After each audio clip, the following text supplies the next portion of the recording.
नमस्कार दोस्तों, आज हम फिर से महाभारत के बारे में बात करेंगे। हम ये बरसों से सुनते आए हैं कि ये रामायण और महाभारत हक की कहानी है। अगर हम हक छोड़ते हैं तो रामायण होगी और हक मांगते हैं तो महाभारत होगी। पर सच्चाई ये नहीं है। रामायण और महाभारत कहीं पे भी हक की लड़ाई नहीं है। अगर आप ध्यान से देखें तो महाभारत का सबसे बड़ा रीज़न है रॉन्ग डिसीजन, गलत निर्णय। सही को सही कहना और गलत को गलत नहीं कहना, ये सबसे बड़ा रीज़न है महाभारत होने का।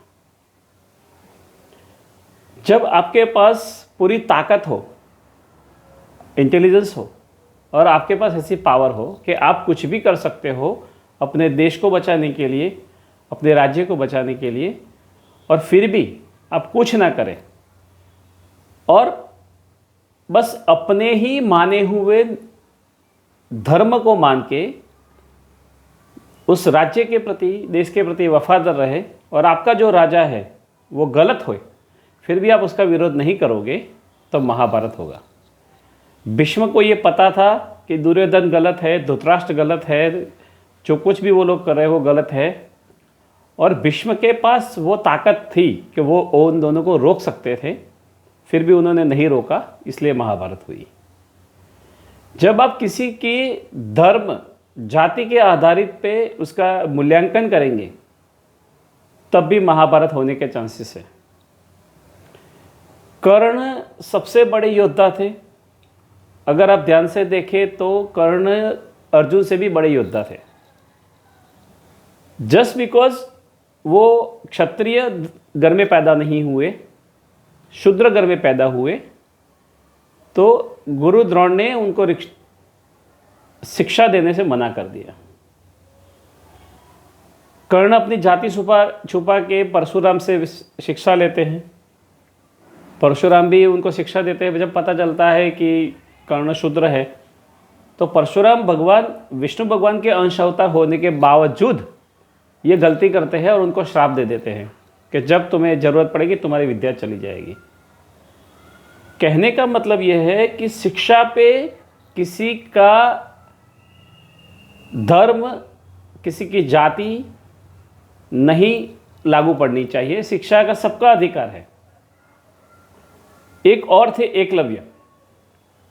वो शायद आदिवासी थे, जंगल में रहते थे। उन्होंने दूर से द्रोण को शिक्षा देते हुए सीखा था। अगर आप ध्यान से देखें तो वो भी अर्जुन से अच्छे धनुर्धारी थे।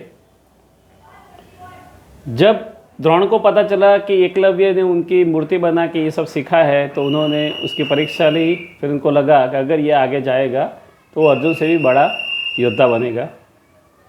तो यहाँ पे भी उन्होंने गलती की, एकलव्य से उसका अंगूठा मांग दिया।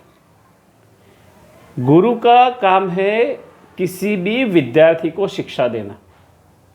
वो किसी भी जाति का हो सकता है, किसी भी धर्म का हो सकता है, वो राजा का बेटा हो सकता है, वो लेबर का बेटा हो सकता है, वो क्षत्रिय हो सकता है, वो ब्राह्मण हो सकता है, वो आदिवासी भी हो सकता है। जब आप अपनी विचार करने की शक्ति को बंद करके अपने गलत तरीके से माने हुए धर्म को मानते रहोगे, तो ये महाभारत होने के चांसेस है। महाभारत हक से ज़्यादा धर्म की लड़ाई है। पर यहाँ कौन सा धर्म? ना हिंदू धर्म, ना मुसलमान धर्म, ना सिख धर्म, ना ईसाई धर्म, ना कोई और धर्म। ये सारे धर्म धरती पे आने के बाद पैदा हुए। महाभारत में जो धर्म की बात है वो है डू द राइटियस थिंग, सही चीज़ करना। वो भी सिर्फ अपने लिए नहीं, पूरे समाज के लिए, पूरी सोसाइटी के लिए, पूरे यूनिवर्स के लिए। अगर आप ध्यान से देखें तो एक बार द्रौपदी और कृष्ण की वार्तालाप होती है, जिसमें द्रौपदी अपना बदला लेना चाहती है। तो कृष्ण बोलते हैं कि अगर तुम अपना खुद का बदला लेना चाहती हो तो ये स्वार्थ है। अगर तुम्हारे साथ कुछ अन्याय हुआ है और उसका तुम बदला लोगे तो ये स्वार्थ है। पर अगर आप अपने अपमान की जगह जब पूरे यूनिवर्स का अपमान देखोगे, पूरे यूनिवर्स का नुकसान देखोगे और तब आप जब लड़ाई करना चाहोगे, तो वो परमार्थ है, वो धर्म है। तो पूरी तरह महाभारत ना हक की लड़ाई है,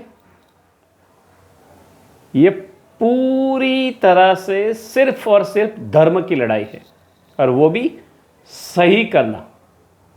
अगर कोई गलत कर रहा है, वो आपका बेटा हो सकता है, आपकी बेटी हो सकती है, आपके माँ बाप हो सकते हैं, और कोई भी हो सकता है। अगर वो देश के खिलाफ, समाज के खिलाफ अगर कुछ गलत करता है, तो उसको सजा देना आपका धर्म है। तो फिर से एक बार आप समझ लीजिए, महाभारत हक की नहीं, धर्म की लड़ाई है, और वो भी पूरे देश के लिए, पूरे समाज के लिए, अपने खुद के लिए नहीं। Thank you.